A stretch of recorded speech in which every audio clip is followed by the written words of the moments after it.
Hello guys, good morning. তো আমি আমার মেয়ে সকাল সকাল উঠে পড়েছিলাম ঘুম থেকে। আর তোমরা যেমন জানো আমি এসেছিলাম আমার বোনের বাড়ি ঘুরতে। তো উঠেই আমি করে নিয়েছিলাম ব্রাশ। আর এই দেখো বাইরের ওয়েদারটা কি সুন্দর লাগছে, যদিও প্রচণ্ড রোদ গরম ছিল।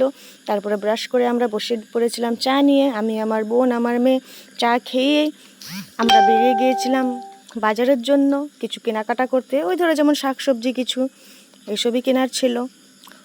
তারপর এতটা গরম, বেরোতে তো ভয়ই করছিল, কীভাবে যাব না যাবো ভাবছিলাম।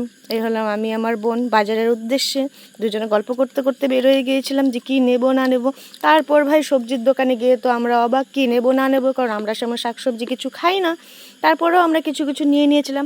তারপর এত প্রচণ্ড গরমে ভেবে নিলাম যে চলো একটু লস্যি খেয়ে নিই। তো এই হলো আমি, আমার বোন খেয়ে নিয়েছিলাম একটু লস্যি।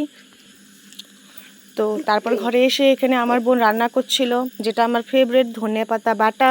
আর এখানে আমরা নিয়ে এসেছিলাম বাজার থেকে ঢেঁকির শাক, যেটা হবে সর্ষে দিয়ে চচ্চড়ি, যেটা আমার তো বলার মতো না, এত খেতে ভালোবাসি। আর এখানে আমার বোনের ফ্রেন্ড ছিল যে ধুয়ে নিচ্ছিল শাকসবজি। তারপর সন্ধ্যাবেলা আমরা একটু বেরিয়ে গিয়েছিলাম ঘুরু ঘুরু করতে, আমার বোন আর আমি। আর একটু কিছু কেনাকাটা করার ছিল, যার জন্য আমরা বেরিয়ে গিয়েছিলাম এখানে জুডিওতে। তাই আমার বোন কিছু দেখছে, ও কী নেবে, ও কসমেটিক্স ভীষণ ভালোবাসে। তারপর আমরা এখানে লেগে গিয়েছিলাম বিরিয়ানির প্রিপারেশন করতে। এটা আমার বোন, ওরা দুজন মিলে কাটাবাছি কিছু একটা করে দিয়েছিল। আর এটা হলো আমাদের বিরিয়ানি। এখন আমি বিরিয়ানিটা দমে বসাবো, যার জন্য আমি এখানে প্রিপেয়ার করে নিয়েছিলাম দমে বসানোর আগে যেটা করতে হয়। আর জানোই তোমরা যারা যারা বিরিয়ানি বানাও, ঘরে খাও, তোমরা সবাই প্রসেসিংটা জানোই ভালোভাবে।